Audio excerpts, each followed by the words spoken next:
이제 다음 주에 그 예배당에 들어가기 전에 이렇게 줌으로 드리는 마지막 예배가 될 것 같습니다. 지금 로마서를 이제 묵상하기 시작했는데 아마 로마서를 여러 차례 읽어보셨을 거예요. 오늘 본문이 1장 18절부터 마지막 절까지인데요. 16절을 보면 이렇게 얘기합니다. 내가 복음을 부끄러워하지 아니하노니 이 복음은 모든 믿는 자들에게 구원을 주시는 하나님의 능력이 됨이라. 첫째는 유대인에게요, 또한 헬라인에게로다.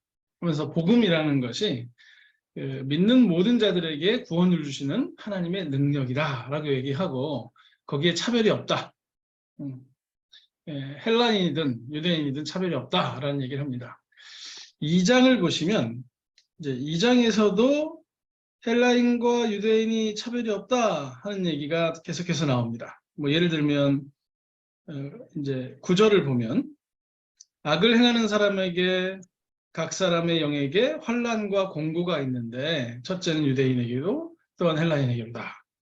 또 10절에도 선을 행하는 사람에게도 영광과 존귀와 평강이 있는데 이것 또한 유대인에게요 헬라인에게로다 라고 얘기를 합니다. 그러니까 지금 복음이 하나님의 능력이다.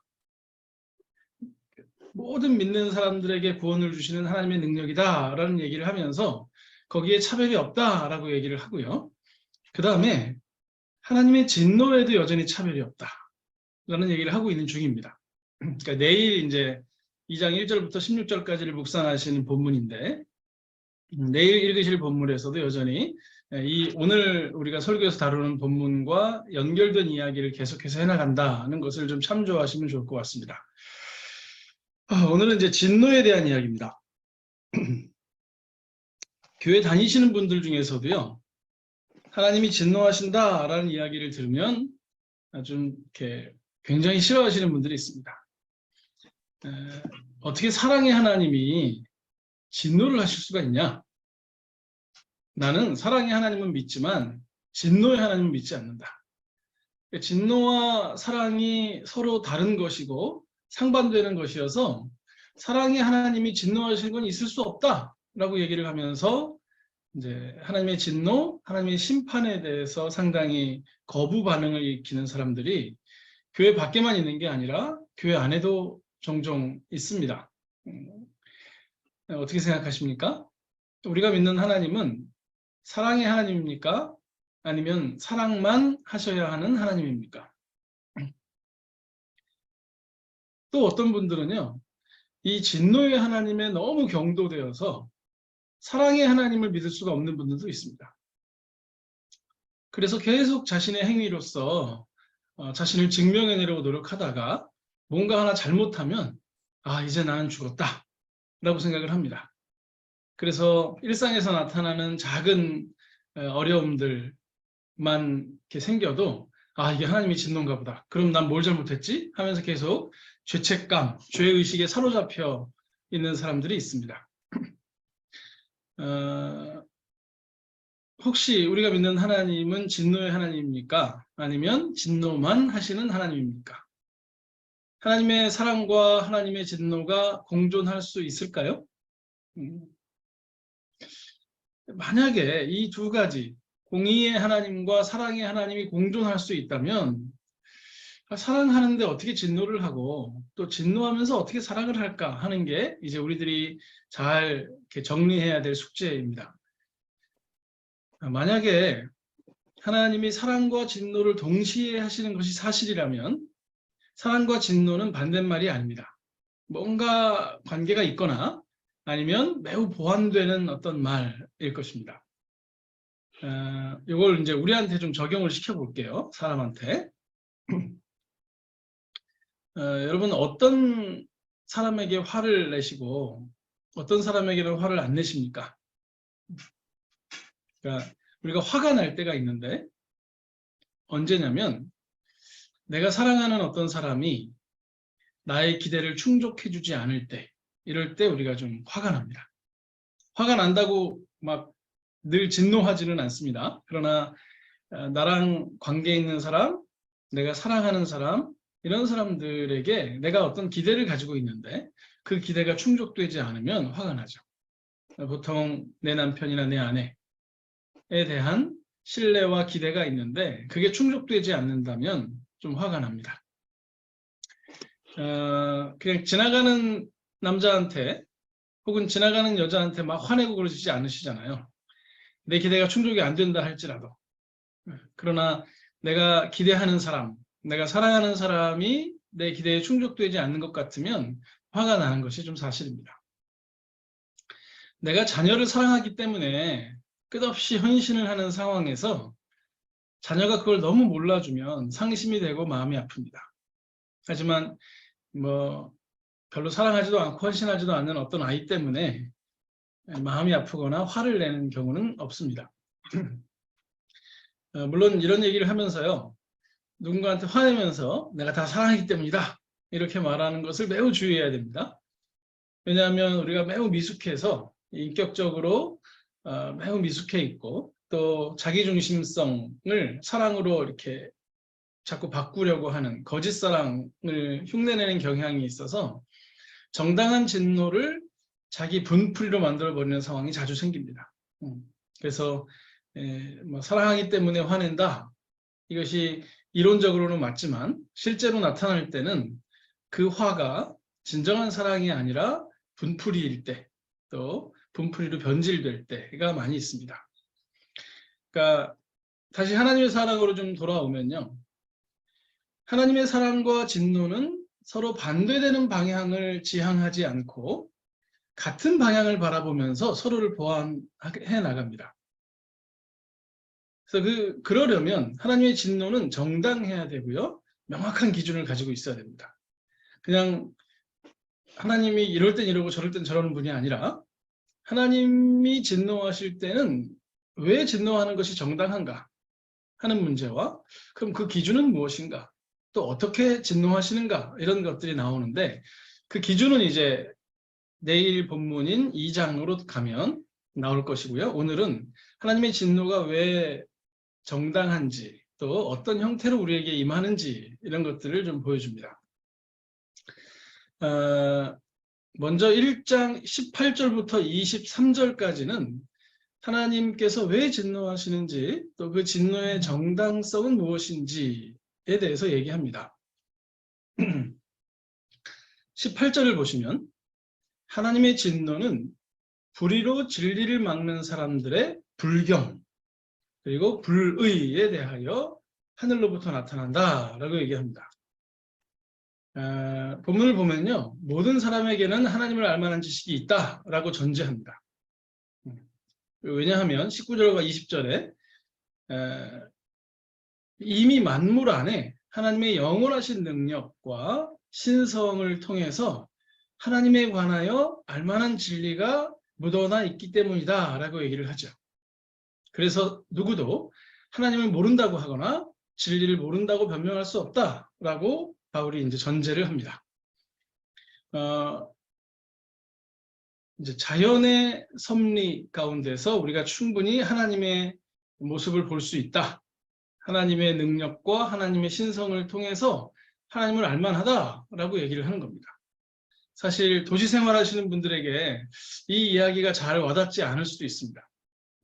근데 정말 우리가 하나님의 생태계 안에 있는 피조물이라는 사실을 잊어버리고 너무 우리 중심적으로 살아가다 보니까 세상을 우리 마음대로 다 통제하려고 하고 조금의 불편함도 없게 하려고 하다 보니 사실 우리에게 기후의 위기도 오고 또 지나친 과학의 발전으로 인해서 세상을 파괴하는 일들이 벌어졌고요.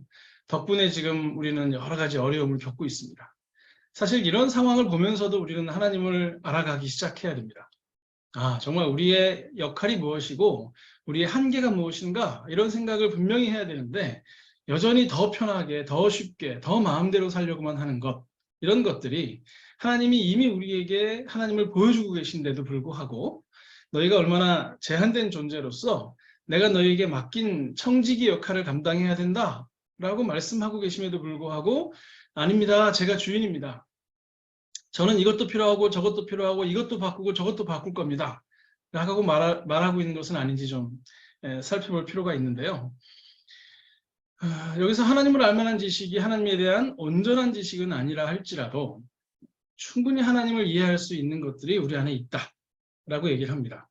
사실 좀 더 명확하게 얘기하면 오늘 본문은 약간 그들이라는 표현, 저희라는 표현을 통해서 이방인들을 나타내는 부분이기도 합니다. 그리고 2장 1절부터 이렇게 쭉 보시면 2장으로 넘어가시면 이제 2장 1절을 보면 그러므로 남을 판단하는 사람아 라고 얘기하면서 이제 유대인에게 말을 시작하는 거죠. 그래서 본질적으로는 지금 하나님을 명확하게 알고 있는 사람들이라기보다는 하나님을 어렴풋이 알고 있는 헬라인을 향한 이야기가 먼저 나온다라고 이해를 할 수 있겠습니다만은 이제 오늘 우리에게로 와서는 여전히 이 안에 또 우리가 포함된다 하고 이해해도 좋을 것 같습니다. 결국 사람들은 하나님을 알 만한 것이 그들에게 있음에도 불구하고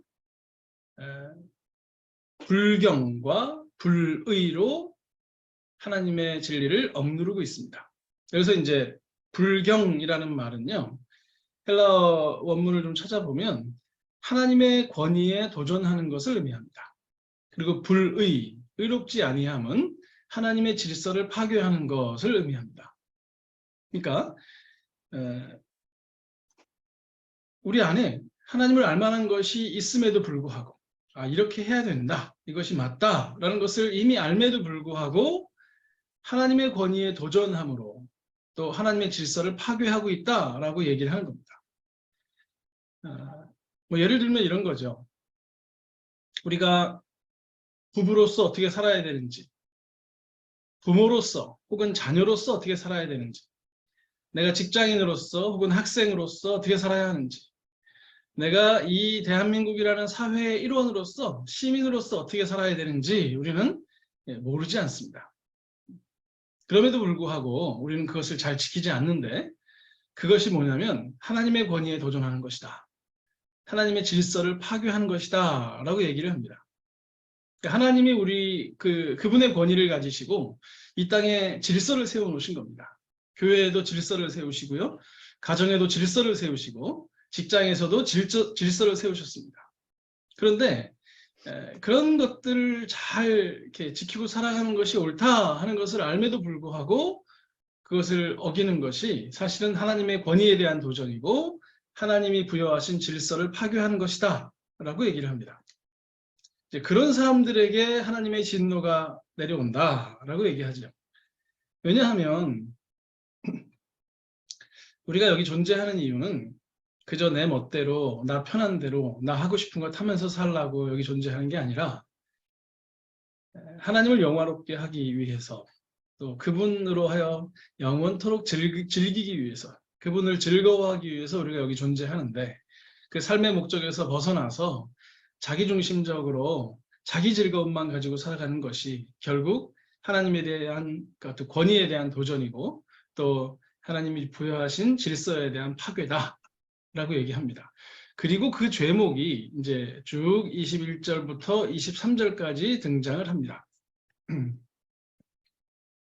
그들은 하나님을 알면서도 하나님께 찬양과 감사를 돌리기는커녕 하나님께 돌려야 될 영광을 인간에게 혹은 짐승의 모양을 한 우상으로 바꾸어 버렸습니다. 그러니까 이게 참 재밌는 건데요. 하나님께서 만물을 통해서 하나님의 영광을 드러내시잖아요. 그러면 그 만물을 보면서 우리가 거기 하나님의 영광이 있구나 라고 느껴야 되는데 그 만물이 우상이 되는 겁니다. 그 만물을 숭배하기 시작하는 거죠. 하나님께서 철을 따라서 이렇게 해를 주시고 비를 주시고 바람을 불게 하셔서 곡식을 익어가게 하셨더니 사람들이 해와 비와 바람에 신적 권위를 부여해서 그것들을 숭배하기 시작합니다. 하나님께서 기근과 홍수로 회개를 촉구하셨더니 사람들은 오히려 더욱 해와 비와 바람의 신에게 빌면서 살려달라고 은혜를 구합니다. 이게 마치 뭐랑 비슷하냐면요. 현대사회에서는 우리가 공부를 해서 무슨 지식을 습득하고 혹은 학위를 습득하고 또 직장을 하나님께서 우리에게 허락해 주셔서 거기서 일하게 되고 또 일하니 거기서 월급을 이렇게 받아서 생활할 수 있게 되었더니 우리에게 대학이 우상이 되고 직장이 우상이 되고 돈이 우상이 되는 것과 같습니다.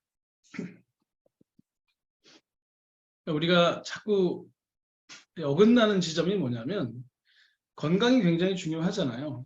하나님께서 우리에게 건강을 주시죠. 하나님께서 우리에게 건강을 주시는 방식은 음식물을 섭취하거나 운동을 하거나 또 여러 가지 자연적인 환경을 주시거나 해서 우리에게 건강을 유지하게 하십니다. 근데 건강을 숭배해버리면 건강이 사라지면 하나님도 사라집니다. 그러니까 건강을 숭배하지 말고 건강을 주신 하나님께 감사를 해야 됩니다. 그러면 건강하지 않을 때에도 하나님의 뜻을 찾아 나아가는 우리가 됩니다. 지식을 숭배하지 말고 그 지식을 주신 하나님께 감사를 하는 사람이 되면 혹 내게 지금 어떤 지식이 없다 하더라도 하나님께 의지하여 그 지식을 더욱 탐구할 수 있을 겁니다. 개인적인 능력을 숭배하지 말고 능력을 주신 하나님께 감사를 하는 삶을 살아가야 됩니다. 그러면 능력이 없는 상황 속에서도 하나님과 동행하는 법을 배우며 자기의 길을 걸어갈 겁니다. 가정, 돈, 교회 다 마찬가지입니다. 그것들 자체가 하나님께서 우리에게 자신의 영광을 보여주시는 통로인데 그 자체를 숭배하는 순간 우리는 우상 숭배자가 되는 것이고 그리고 그것들이 없어질 때 하나님도 필요 없다라고 말하는 하나님을 도구화하는 사람들이 됩니다. 이게 우상 숭배의 특징입니다. 그런 사람들에게 하늘로부터 하나님의 진노가 임한다라고 성경은 얘기합니다. 근데 이 24절 이하에 나오는 하나님의 진노는 가만히 보면 하늘에서 갑자기 불이 내려와서 뭘 확 태워버리는 방식도 아니고 큰 바람이 일어나서 세상을 다 날려버리는 방식이 아닙니다. 진노라고 하면 뭔가 뒤집어질 것 같은데요. 본문을 보면 하나님의 진노는 그런 큰 일이 벌어지는 것 같지가 않습니다. 아무 일도 안 일어나는 것 같습니다. 현상적으로 보면 그냥 그렇게 살게 내버려 두십니다. 이 24절에도 나오고요. 26절, 28절에 계속 반복되는 단어가 내버려둠, 내버려 두셨다라는 말이 나오는데요. 이게 헬라어로 파레토켄이라는 단어인데 책임과 통치를 넘겨주었다라는 의미라고 합니다. 더 이상 책임지지 않고 더 이상 통치하지 않는다. 그러니까 불의로, 불경으로 하나님의 진리를 막는 사람들에게 하나님이 주신 진노는 뭐냐면 내버려 두시는 것. 더 이상 그들을 책임지지 않으시고 더 이상 그들을 통치하지 않으시고 그 책임과 그 통치권을 그들에게 넘겨주시는 겁니다. 그러니까 이렇게 되면요. 하늘로부터 내려오는 진노는 도덕적인 대립 상황에서 가만히 있는 겁니다.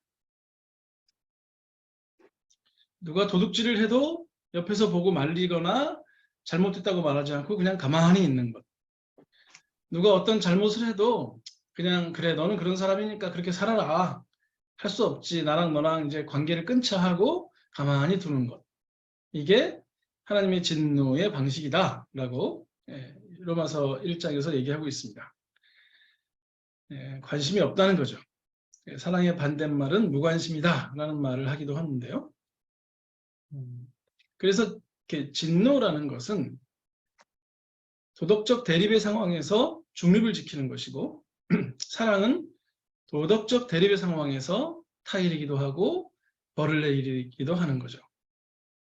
그래서 히브리서 12장 8절에서는 하나님께서 우리를 사랑하셔서 우리가 죄악을 범할 때 우리를 벌하시는 것이다. 그리고 징계가 없으면 사생하다라고 이야기를 하는 것 같습니다. 근데 오늘 본문은요. 하나님께서 그들의 죄악을 범하는 그 모습을 보시면서도 그냥 내버려 두셨다라고 얘기합니다. 진짜 화나가지고 이제 모든 것을 포기하는 단계. 그 단계가 사실은 가장 무서운 단계입니다. 그랬더니 사람들은 자기 마음대로 살기 시작했습니다. 자기 마음대로 사는 게 현대인들에게는 최고의 꿈 아니겠습니까? 그냥 내버려둬. 내 마음대로 할게. 부모님들을 가장 마음 아프게 하는 말이죠. 자녀가 엄마 내 인생에 관여하지 마 라고 말할 때 그냥 자기 마음대로 하고 살고 싶은 것, 그게 하나님의 진노를 받은 사람들의 모습입니다. 근데 여기서 가만히 보면요, 바울이 19절부터 쭉 얘기하는 걸 보면 창조 질서를 굉장히 강조합니다. 우리가 죄에 대해서 얘기할 때 이 창조 질서를 먼저 말하지 않으면 죄를 윤리적이고 도덕적인 문제, 특별히 우리나라 사람들의 경우에는 유교적인 사상 안에서 뭔가 예의를 안 지키는 것, 뭐 잘못된 행위를 하는 것으로 자꾸 축소시킵니다. 물론 그런 것들이 죄이긴 하지만 왜 그런 것들이 죄이냐면 하나님의 창조 질서를 파괴했기 때문에 죄인 거죠. 그리고 죄악의 목록들을 쭉 나열한 다음에 32절에서는 이와 같은 짓을 저지른 자는 죽어 마땅하다는 하나님의 법을 이야기합니다. 이게 마치 아담과 하와에게 말씀하신 정령 죽으리라는 경고의 말씀을 상기시키는 것 같습니다. 그러니까 죄는요, 잘못된 행위 정도가 아니라 그 잘못된 행위를 통해서 하나님이 허락하신 창조의 질서를 파괴한 겁니다. 이게 부부 사이에서 일어나는 거고, 이게 가족 안에서 일어나는 거고, 이게 직장 안에서 일어나는 거고, 이게 우리가 교회 안에서 자주 발견되는 겁니다. 사실 질서를 강조하고 하나님이 부여하신 질서 안에서 자신의 위치를 좀 잘 인식하고 내가 해야 될 일과 하지 말아야 할 일, 그래서 해야 될 일을 잘하는 것, 혹은 하지 말아야 될 일을 멈추는 것, 이런 것이 하나님의 뜻을 따라가는 데 굉장히 중요한 역할을 합니다. 26절부터 31절까지 여러 죄악의 목록들이 이렇게 쭉 나열되고 있는데요. 26절부터 27절 좀 다소 길게 동성애에 대해서 다루고 있습니다. 그리고 28절부터 31절까지 불의, 시기, 살인, 분쟁, 사기, 악덕, 험담, 중상, 불손함, 오만함, 허풍, 모략, 부모에 대한 불순종, 우둔함, 신의가 없음, 비정함, 무자비함, 이런 것들, 수많은 죄악들을 쭉 열거합니다. 그리고 이 죄악들의 앞과 뒤에 뭐가 강조가 되냐면 창조주 하나님이 강조됩니다. 그러니까 이 전체 문맥 안에서 이 모든 죄악들은 하나님의 창조 질서를 파괴하는 죄악이다 라고 얘기합니다. 아마도 동성애가 좀 더 길게 강조가 된 것은 동성애가 다른 죄악들보다 더 악한 죄이기 때문이 아니라 하나님의 창조 질서를 파괴하는 것을 아주 극명하게 드러내 보여주고 있기 때문일 것 같습니다. 다시 얘기하면 의롭게 사는 것이 하나님의 창조 질서고, 나보다 남을 낮게 여기는 것이 하나님의 창조 질서고, 생명 하나하나를 존중하는 것이 하나님의 질서고, 다른 사람을 도와주는 것이 하나님의 질서이고, 정직하게 살아가는 것이 하나님의 질서이고, 덕을 세우고 살고 서로 도움이 되는 말을 하는 게 하나님의 질서이고, 겸손하게 진실을 말하고 부모에게 순종하는 것, 또 신의를 지키며 살아가고 서로 사랑하면서 자비를 베풀어 주는 것, 이런 것들이 하나님의 창조 질서에 부합한 삶이다 라고 얘기를 하는 거죠.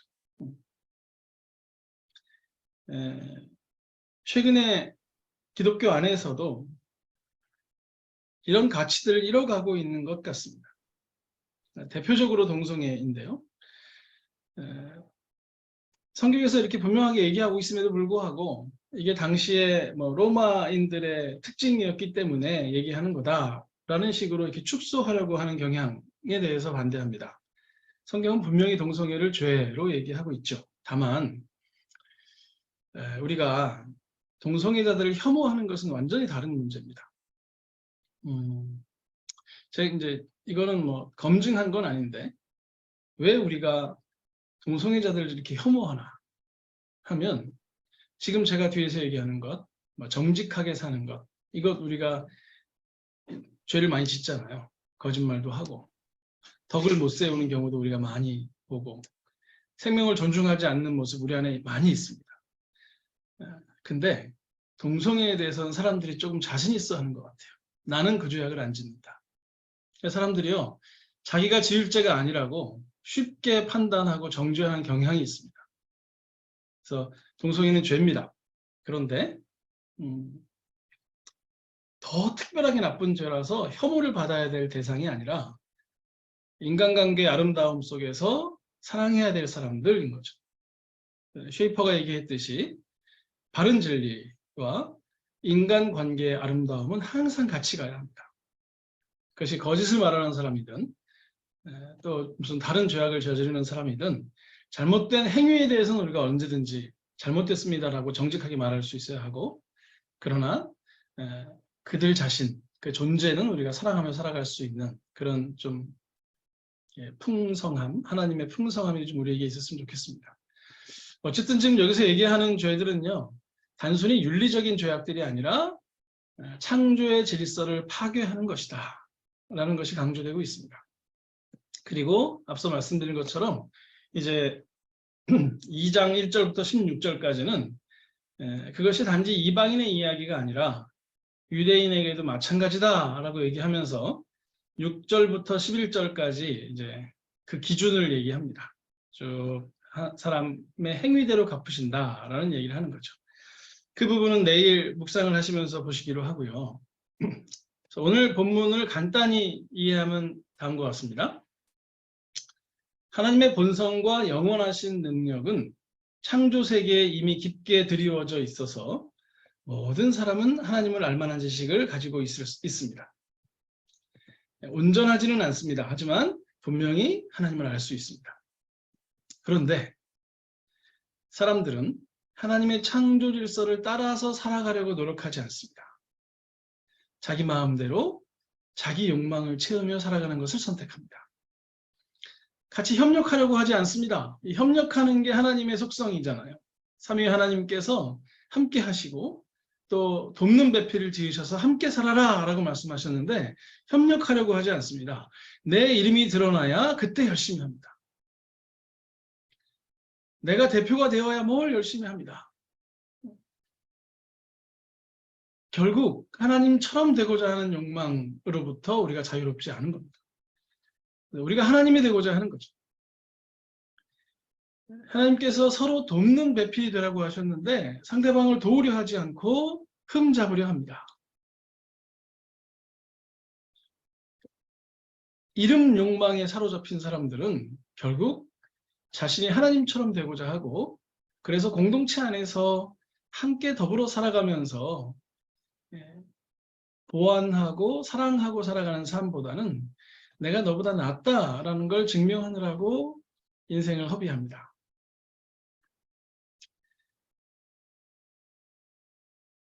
그게 하나님의 창조 질서를 거스르는 것이다 라고 성경은 얘기합니다. 하나님께서는 더 이상 이런 사람들을 책임지는 것을 멈추십니다. 그리고 내버려 두십니다. 이런 사람들을 통치하시는 것을 멈추시고 진노하십니다. 이게 행위대로 보응하시는 하나님의 기준에 매우 정당한 것이다 라고 이제 바울이 얘기하는 거죠. 현대 사회를 살아가는 우리들에게 이 말씀이 어떤 의미가 있을까요? 우리가 하나님의 창조 세계를 조금 더 잘 묵상할 필요가 있어 보입니다. 우리 너무 이렇게 구원에만 매몰되어 있어서 하나님의 창조 세계에 대해서 이렇게 많이 묵상하지 못하고 쉽게 흘겨버리는 경향들이 있습니다. 그리고 그 징계를 너무 싫어해요. 이 포스모던 사회의 특징이기도 한데 다 내 맘대로 돼야 됩니다. 그러니 하나님이라도 나한테 징계하면 안 된다라는 생각을 가지고 있습니다.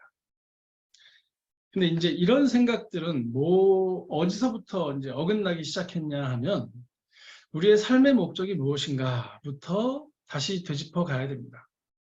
우리의 삶의 목적이 하나님을 영화롭게 하는 것과 그분을 영원토록 즐거워하는 것이라면 우리가 징계를 통해서라도 그 목적을 회복하기만 한다면 감사할 수 있다라는 마음을 갖는 것. 이게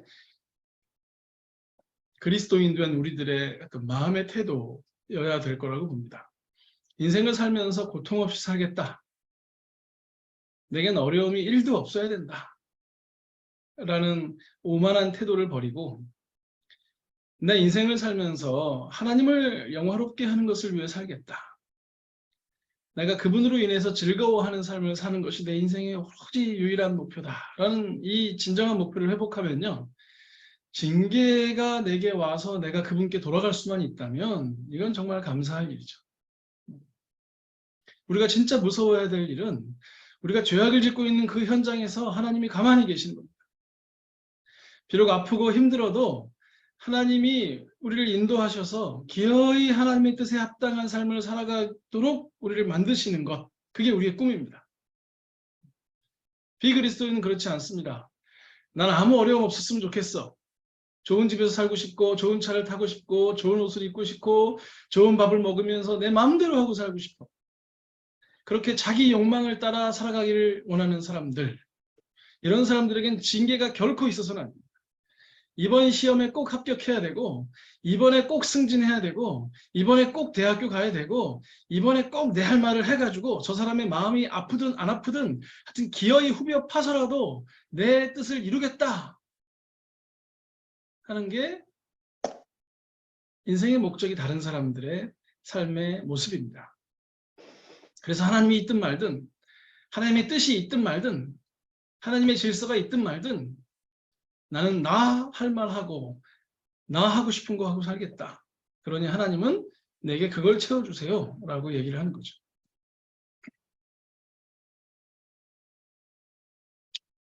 그래서 하나님이 내 말을 안 들으면 하나님도 필요 없습니다. 저는 우리가 하나님의 징계를 받을 때 감사할 줄 아는 사람이 되었으면 좋겠습니다. 그래서 곧 우리의 가족과의 관계 속에서 직장에서 사람들과의 관계 속에서 교회에서의 관계 속에서 혹시 나에게 불편이 있을 때 혹은 좀 어려움이 있을 때 고통이 있을 때 혹 하나님께서는 뭘 원하실까를 한 번 더 고민하는 사람들이 됐으면 좋겠습니다.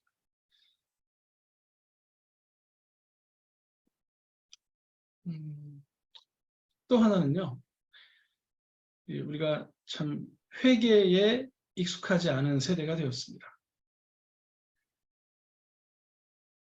물론 우리에게 어떤 어려움이 온다고 해서 꼭 그게 다 하나님의 징계는 아닐 수 있습니다.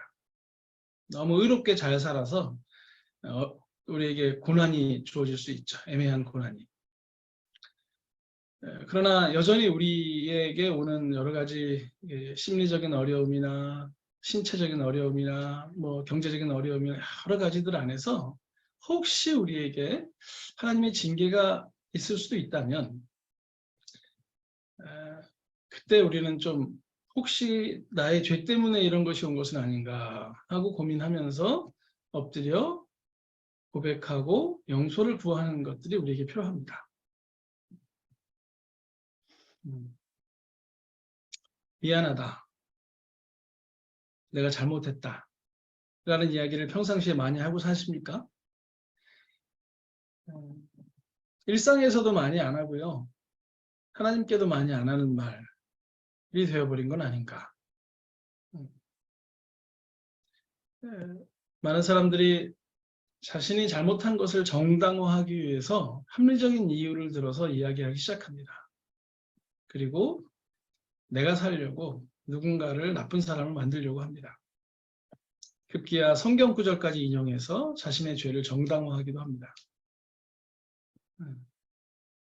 그런 게 자기 욕망, 자기 이름 욕망을 가지고 살아가는 사람이 자기 죄를 발견한 뒤에도 계속해서 자신의 욕망을 따라 살아가겠다고 선언하는 것입니다. 이런 사람들을 하나님은 그냥 두신다. 그렇게 살라고 이렇게 본문이 얘기하는 겁니다. 일상에서도 미안하다는 말을 좀 하고 하나님께도 잘못했다고 제가 이런 부분에서 분명히 실수했습니다. 용서해 주십시오. 라고 말할 수 있는 우리가 되면 참 좋겠습니다. 그런데 그렇다고 무슨 나타난 일마다 다 우리의 죄니까 늘 죽은 듯이 살고 죄책감에 쌓여서 살고 이러자는 얘기가 결코 아닙니다.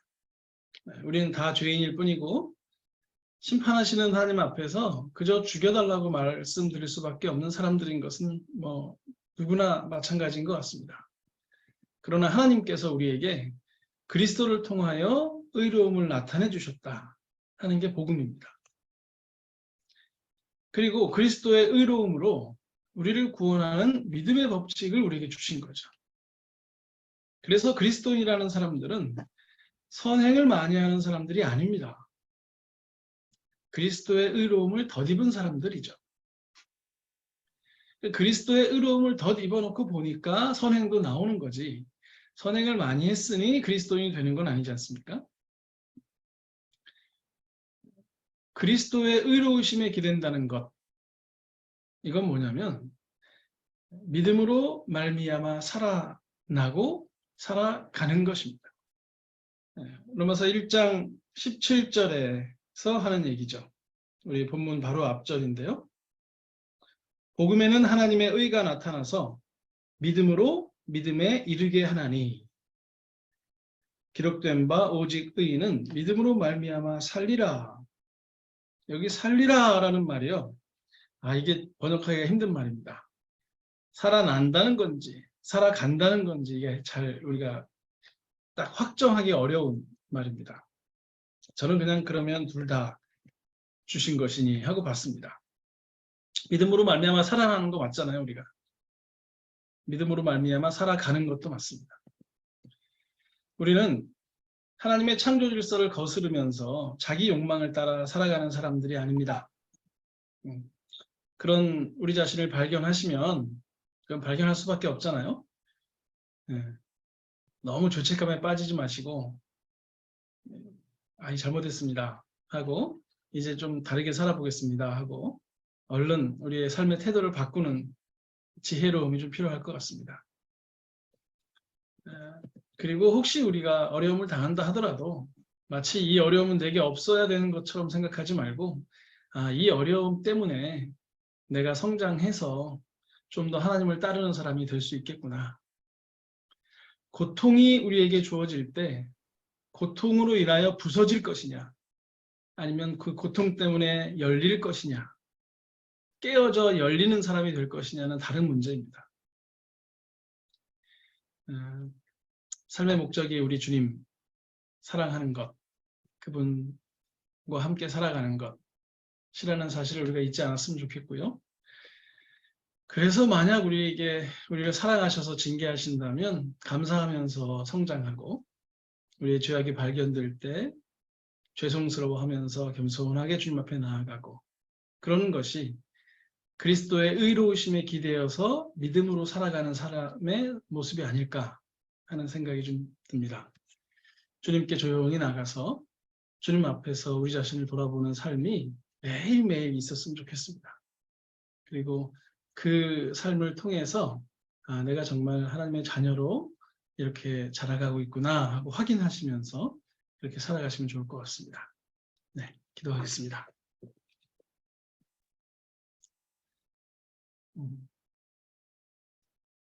하나님, 우리가 오류가 없는 사람이 아니라는 사실을 겸손하게 인정합니다. 그리고 우리 자신을 위해서 살아가는 것이 아니라 하나님이 이 땅에 우리에게 목적하신 바를 이루기 위해서 그 뜻대로 살기 위해서 살기를 바랍니다. 우리가 그 뜻을 저버리고 하나님의 질서를 파괴하는 현장에 있을 때 우리를 보시고 긍휼히 여기시고 그냥 두지 마시고 징계하여 주시옵소서. 우리의 마음이 아프게 하시고 우리가 그것들로 말미암아 여러 번 생각하게 하시고 아프고 아파서 회개하고 결단하고 다시 주님께로 나아가는 부서진 마음이 아니라 깨어 열린 마음을 가지고 살아갈 수 있도록 우리와 함께 해주십시오. 늘 주님과 동행하면서 의지하면서 이 길을 걸어가겠습니다. 주님 인도해 주십시오. 특별히 이 자리에 있는 우리 중고등부 학생들, 또 우리 청년들, 인생을 준비하는 이 시기에 자기 욕망을 위해서 모든 것을 조각하지 않도록 도와주시고 이 어린 시기에 하나님의 이름이 우선되고 하나님이 원하시는 삶의 질서를 생각하며 꿈을 꾸고 미래를 준비할 수 있도록 은혜 베풀어 주시옵소서. 예수님의 이름으로 기도합니다. 아멘.